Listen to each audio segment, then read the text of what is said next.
how exotic it is in a way. And you were speaking of that precisely, vision or an ideal or an ideology.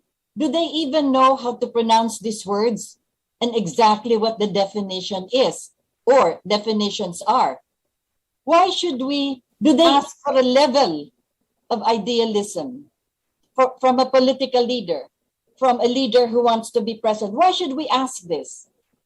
The Constitution itself is, very thrifty as far as the qualifications of becoming a president is, to run for the highest office. There are no college degrees, no doctorates that are required, not even a civil service eligibility, which is basic for a clerk in the bureaucracy.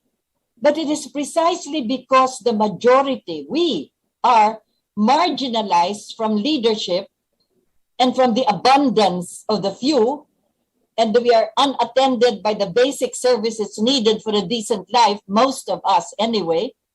So that is why we search for the ideal, as you said, the dream, the hope, an ideology which we can understand, not something that is complicated to say, but something which will inspire us. Does any one of these 8 people inspire you, Bono? That when they speak, with the first line they say, like Nyerere or Habib Bourguiba or the African kings, when they say when there is a drought, it will rain, and they scream it on stage, and it does rain. I mean, can you imagine how they can invoke the universe? I think, who was it that said that if you desire something with all your heart, the universe will conspire to give it to you. But that is exactly it. Does any of these 8 people that we are watching now at the crossroads with the road untaken, do they inspire? Do they have this sense of idealism? But that's exactly what we need. The leader is not just an elected official. The leader is one who is expected to get things done, who signifies both the most basic and the most profound of our reality. So it's not enough to say, galing ako sa mahirap, nagkalkal ako sa basura and all. Beyond that, what is your ideal? That's probably why you and I, Bono, will never tire of talking like this every time an election comes around. And how many administrations have passed on that we have not really, had this. We go back in time, 35 years ago. There was a man who ran for the presidency. In the very early stages, he already had this ideal. As a congressman, he said, I will be president of the country one day. And that's Ferdinand Marcos. And then the first line he said at his inauguration, this country will be great again. I had a chance, Bono, to ask him, what exactly do you mean that we could be great again? When were we great? And then he spoke of, my goodness, we all know history as far as the Spaniards are concerned, but there is not very much we know about Lacandula, about Sulaiman, who burned his kingdom by the Pasig River together with his mystical wife, Luningning. We have, all of this. We have, from our place in Mindanao, we have, the Rajamudas and all of this, Sambulawans, and of course, Sultan Kudarat. And all of these people actually are the ones that give us the inspiration. They had an ideology. The way Marcos said, this nation can be great again.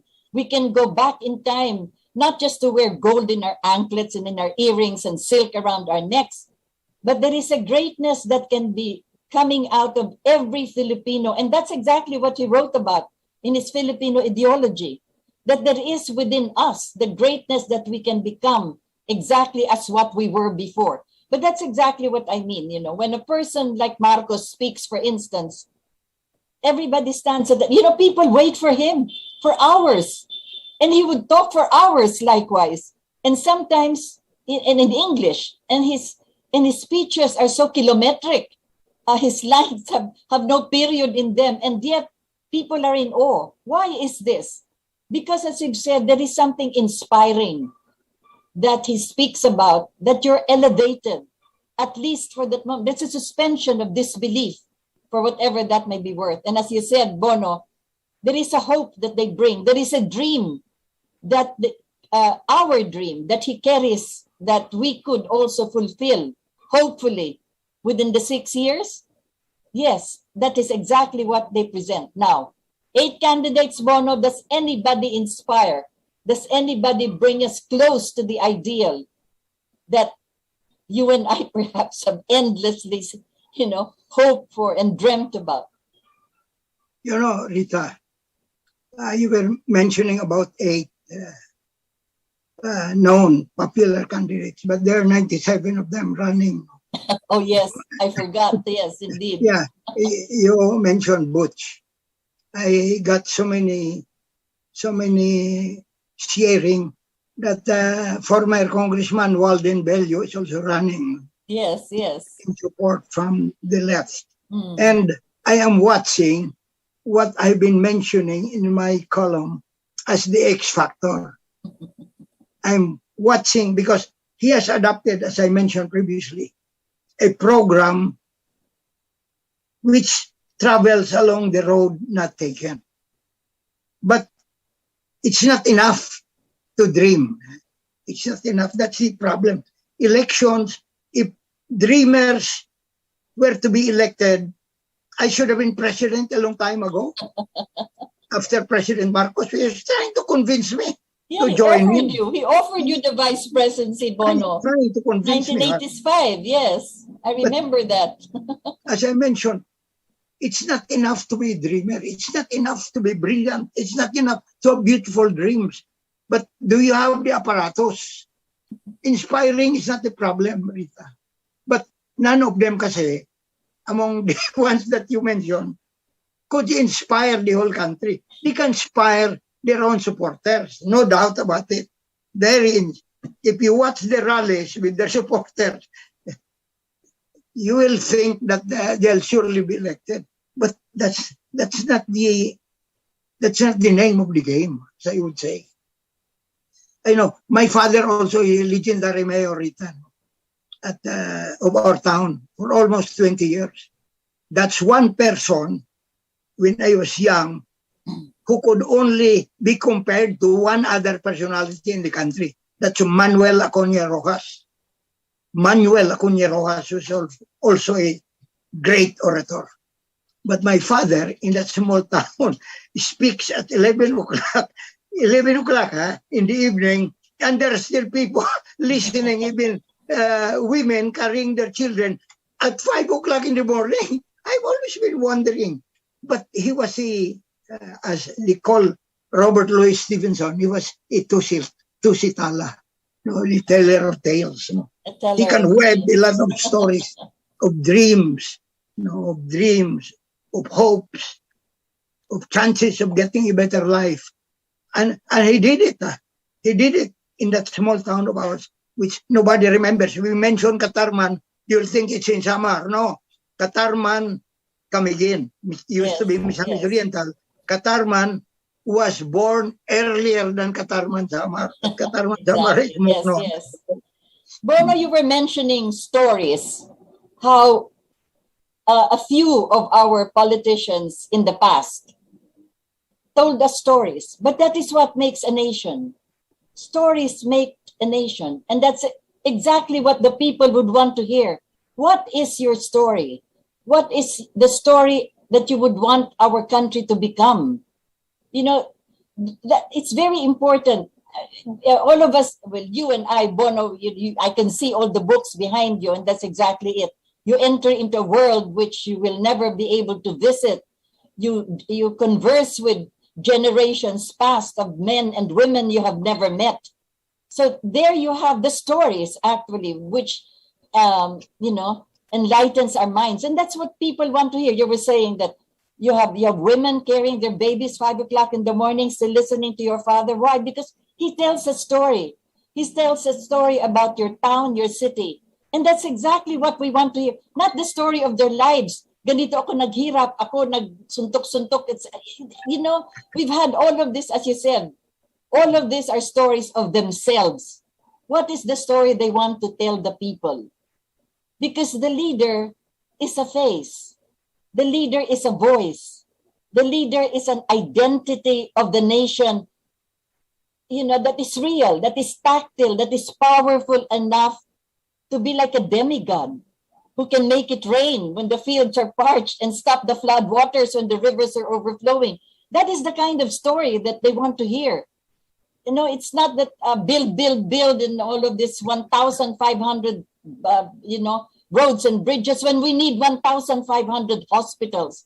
We only have 13 regions. We only have 81 provinces. And yet, how many hospitals do we have? Which is now most needed, not just because there is a pandemic, but health is a priority. Health is what makes a nation live.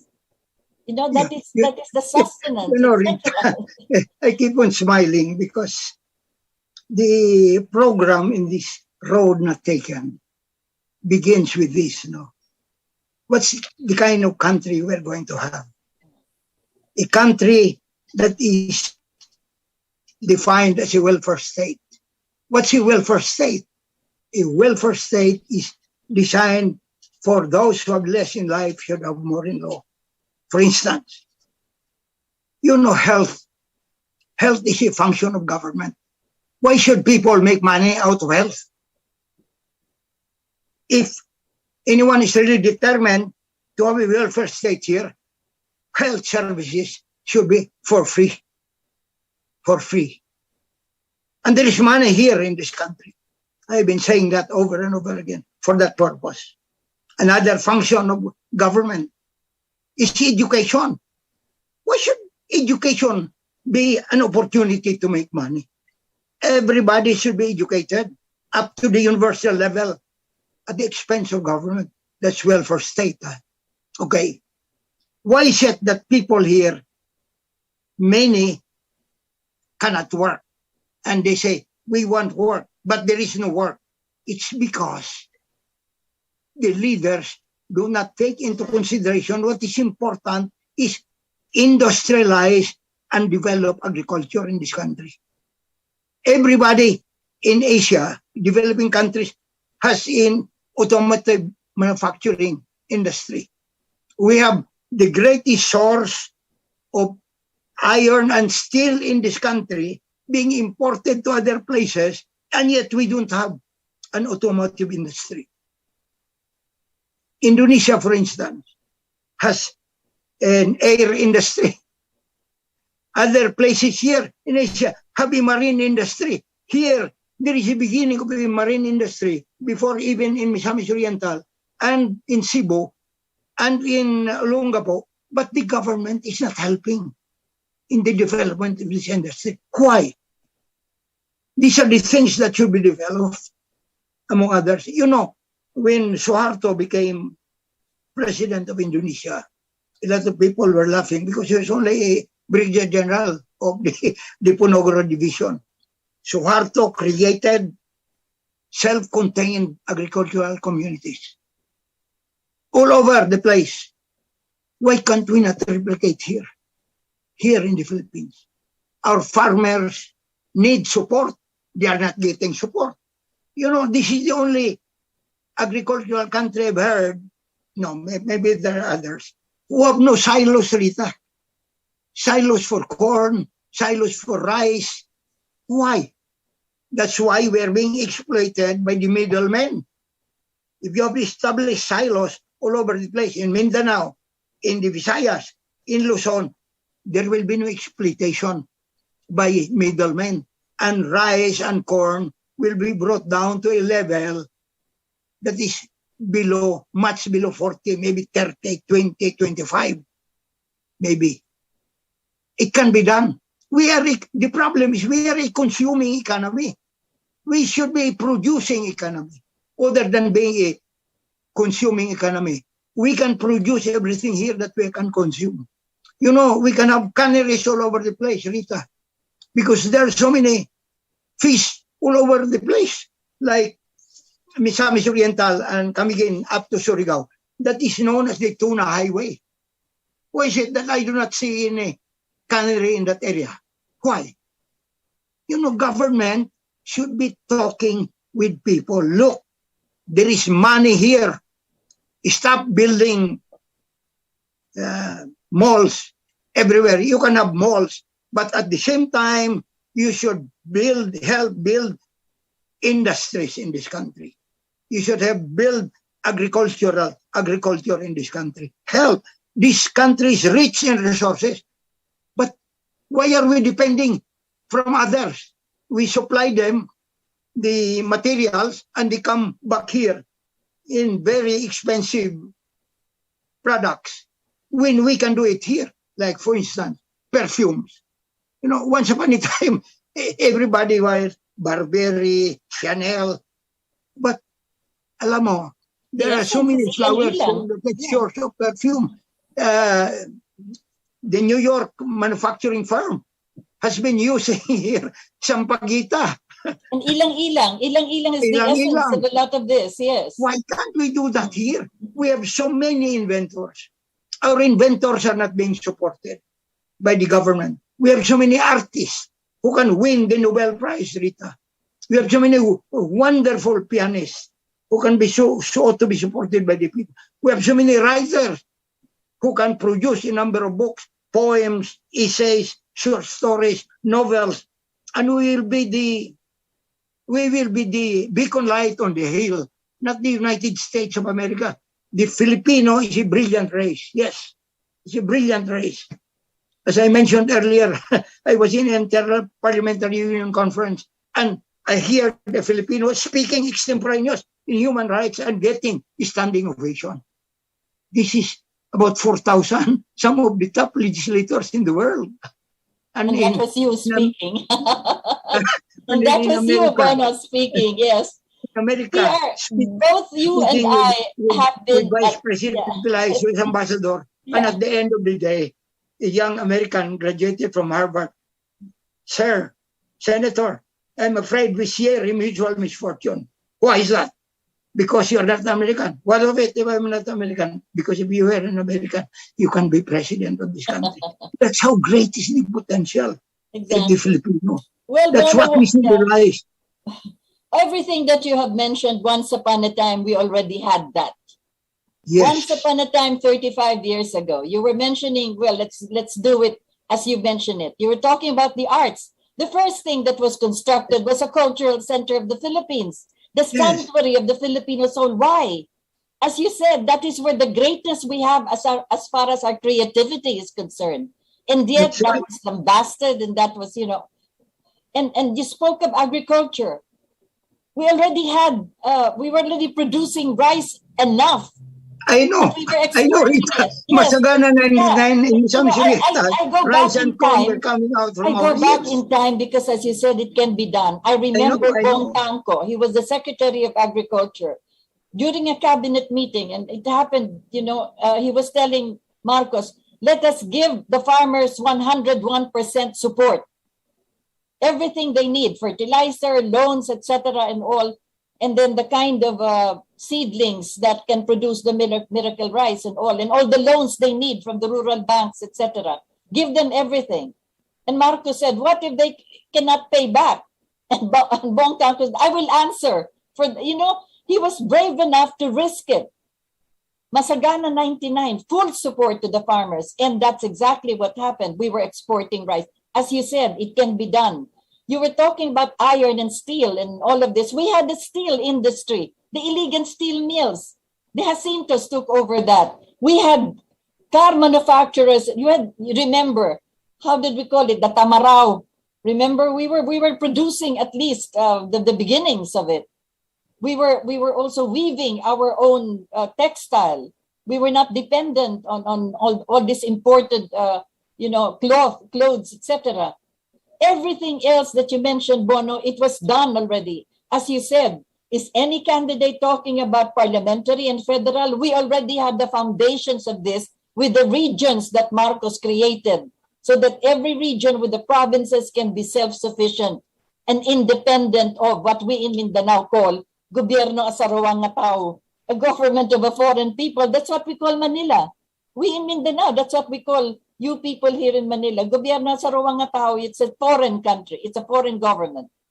We already had that. But I'm not saying that we continue with it. No, we can begin to look at, as I've said, the experiences of the past and utilize this now for the next for the next I agree with generation. you. Because that's my experience as governor of Misamis Oriental. Exactly. One Yes. of two opposition governors. Yes. But I used the plans defined on the national level in my own province. Example, I had a cotton industry. After I ceased to be governor, Yeah, we had cotton cotton industry. also all the way in the north. And Yeah. after I departed as governor, it disappeared. I had a dairy industry. After I disappeared, I went up to the Batasang, it disappeared. I constructed roads and bridges up to the tip of the mountains because of the RRP, BWP program. And I constructed them. Maintenance, wala na ngayon.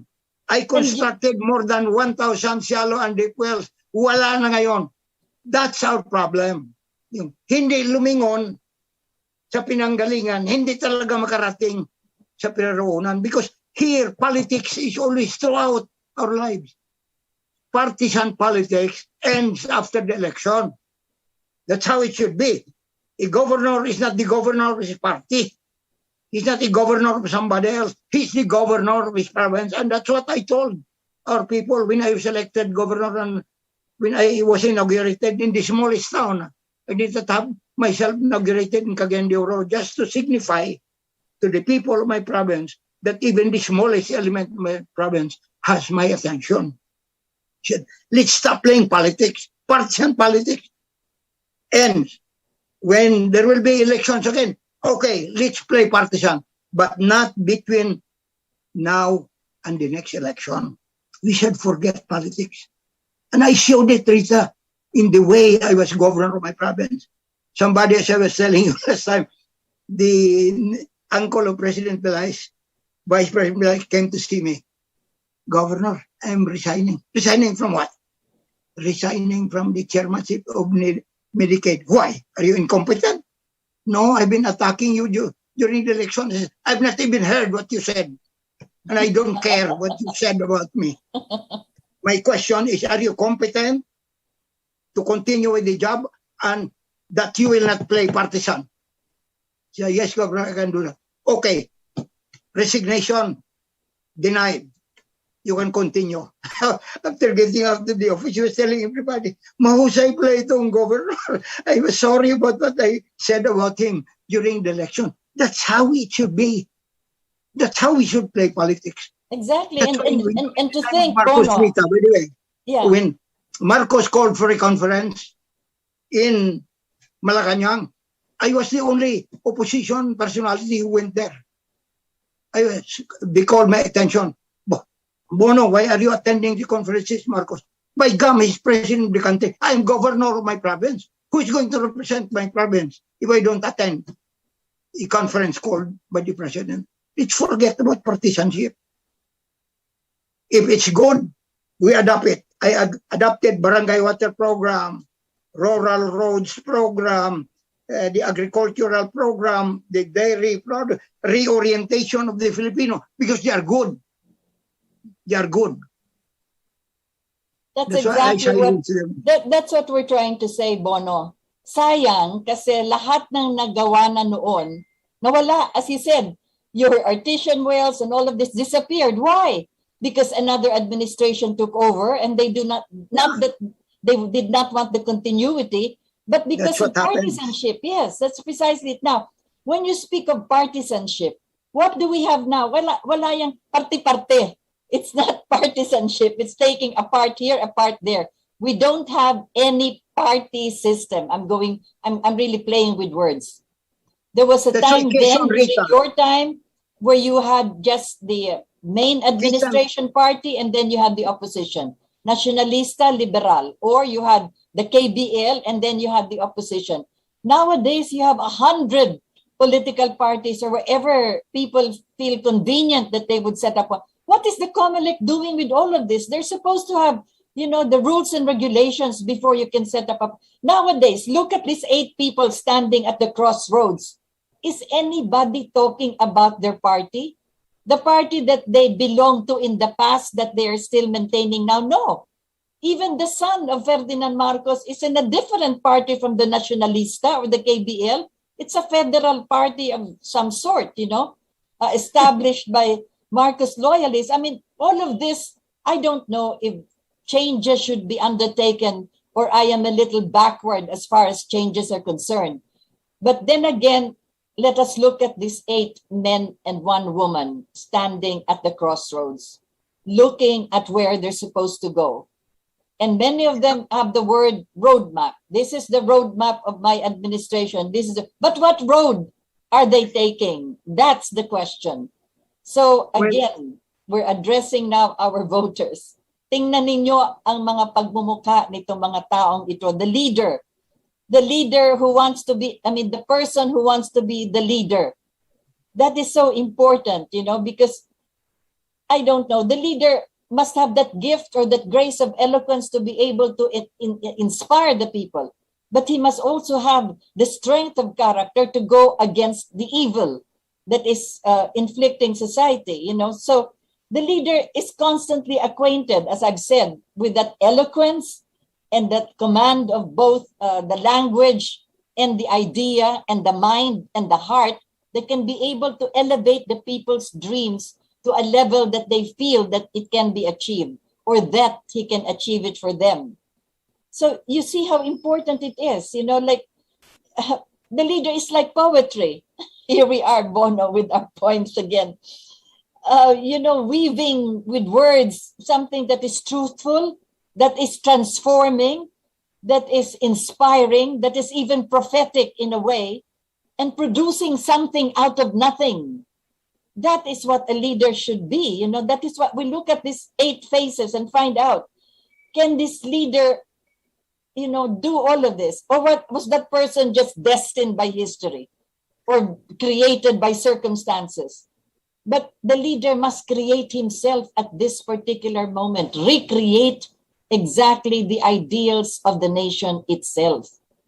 That is what we call that inspiring a line or the inspiring sentence or the inspiring speech that he can deliver to us, so that we know exactly whether he is taking the road that other people have taken in the past or the road not taken. And perhaps that is where we should go as far as discovering who among these 8 could actually be the leader of 110 million of us. Rita, there are 2 things I'd like to contribute at this point in time. I was discussing about partisanship. You should learn from Manuel L. Quezon. My loyalty to my party ends where my loyalty to my country begins. Another version probably, that's my edited version. My loyalty to my family ends where my loyalty to my country begins. My loyalty to myself ends where my loyalty to my country begins.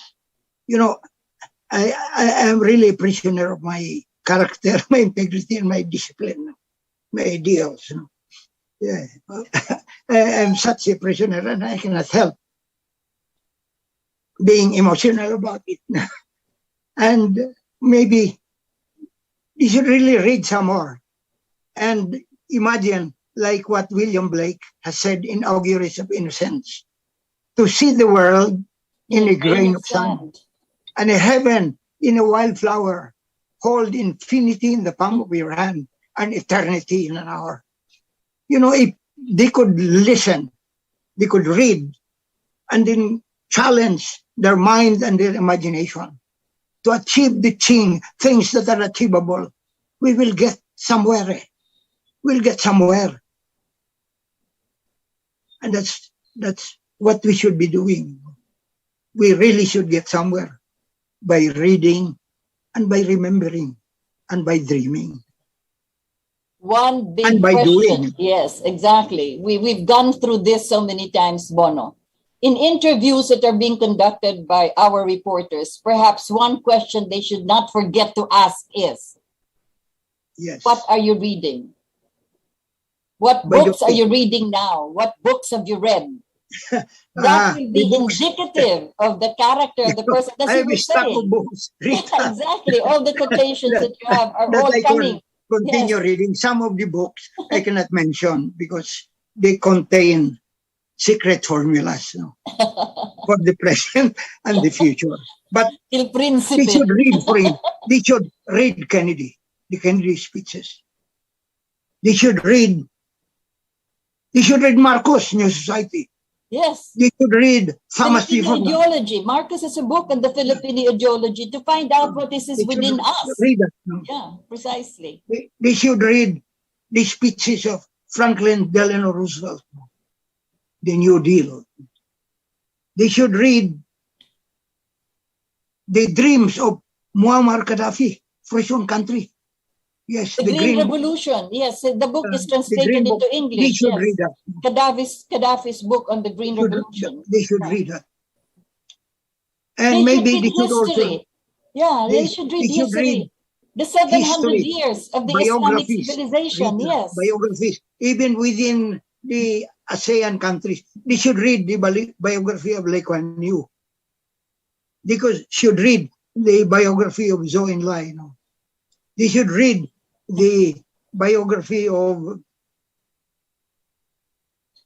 you might make a mistake. Yes. We mentioned Anyway, biography. as you were saying, Bono, we spill out poetry and we talk about reading and we talk about books. I remember one of our visits to the People's Republic of China, and we were toured in some of the fields and the some of the fields, and then I saw a lot of little posters on sticks in the rice land, and I was wondering what they were because there were several of them scattered in Chinese characters, and I asked the guide, who was also our interpreter, are those the variety of seedlings there in the field? That's why you have all of these little signs. You know what he said? Oh no, those are lines from the poetry of Chairman Mao Zedong, and they're there in the field to help the rice grow, abundantly. That is the fertilizer in the field. So, speaking of words, Bona, that's exactly it, and that is what a leader should be. We look at these faces now standing before us who want to lead the country of 110 million people. The leader should be the mirror of the people. And the state of the nation is the state of leadership. And that's exactly what we're looking for. Correct. Well, Bono, that's it. I'm from Mao Zedong, Rita. Yeah. Let 100 flowers bloom. Let 1,000 schools of thought content. Yeah, exactly. There were many of this actually, and I wish I should have gotten one of them just to find out, because he had the little red book. It is not. These are not military strategies. I still have that. The little red book, yes, in my library in Cagayan de Oro. Exactly. So these are also lines of poetry that he had, and that is exactly whether any of our 8 personalities now wanting to lead our country, would they be able to quote poetry the way you spill it out right now, Bono? The way Robert Frost would say, I stood there at the crossroad and I took the one less traveled by. And that made all the difference. If only any one of them, or would they be like Hamlet, to be or not to be, That is the question. Or of Lady Macbeth washing her hands, and all of this. And perhaps even quotations from the directors of movies. I remember Macbeth again and Akira Kurosawa, whom I interviewed. And he was so fascinated with the dilemma that Lady Macbeth was in, with the murder that was, spilling out of her fingers and all of. Anyway, so we're going beyond our time, Bono. And here it is, as I've said, we really have to look at the faces that are in front of us and find out if they are capable, or they have the courage or the experience or the character or the leadership to take the road less traveled by, so that indeed there could be a difference. Let me go over now before I say goodbye to those who have joined us, those who are here in our chat box. I cannot read all of you, but hello, Ma'am Rita and Sir Bono, and watching from Sapporo, Hokkaido, Japan. Arigato gozaimasu. And more power to your program. Ang tularan po ay si Sir Bono sa mga politiko na paano mamuno sa mga lugar nila. Ava Kylie Ruiz saying that they should follow your model. Greetings to all. God bless from Ikasiano Acabo family. Also written in Japanese. I'm not translating, but there is a translation in English. Augusto Antonio Aguila, our professor from the Creative Writing Department. Hello, Ma'am Rita. Hello. Thoughts? Oh, this is a very handsome professor, as handsome as his mind too. Ernesto Arieta D. Jr., ang hindi marunong dumingon sa pinanggalingan ay maliligaw. Maliligaw ng malayo sa pupuntahan. That's a good one. Conversion sa longkong, only BBM and the more qualified among all. So that again, we have already the trending that we have for Bongbong Marcos. Maria Concepcion Mupas Collado, only BBM can make the Philippines catapult to greatness. That is the Ferdinand Marcos II. Evelyn Wakatsuki, good evening, Ma'am Gadi and Sir Bono, watching from Tokyo. Ernie Emily, yes, good day po, Ma'am and Sir Bono, very well said. Again, meron pa siyang dugsong, BB Marcos for President. Ted Montes, Ma'am Rita, and Attorney Adaza, baka po sa susunod na programa nyo ay Filipino language ang gagamitin ninyo. Yes, para malinaw at maintindihan ng mga karami kasi napaka-importante at nasa kritikal na panahon ang ating kasaysayan. Marami po sa atin ang confound Casey, marami po ang kandidato ngayon at sinungaling at grabe manira. Thank you po. John Nisperos, BBM is the only most qualified, experience in good leadership, sincerity, and visionaries. Adelina Linatok, ano ba namang observation niya ng mga qualified and experienced with good leadership, sincerity, vision, may gulay, and what a shame. So yun, several others. Okay, so thank you for all of those who joined us. And also I'd like to thank Bono Adaza. He comes from a lot of experience of our past, the way I too have come from quite a long time ago. Bono is beyond 1965, and I begin my political and professional and personal knowledge of everything happening around us from that particular time. As I've said, I was not even voting yet, but I already covered a presidential election at that time, and really a big difference from what we're experiencing today. Thank you so much, Bono, and I hope you join us again next week. But God bless. Yes, God bless to this country and to everyone. Thank you very much. So we stand now at the crossroads together with the people who are also trying to decide what to do with 110 million of us. And as Robert Frost said, I hope that they will take the one less traveled by, because that would make all the difference. So on behalf of Bono Adaza and of course the Katipunan ng Demokratikong Pilipino, this is Rita Gadi thanking you all for having joined me and Bono at this hour.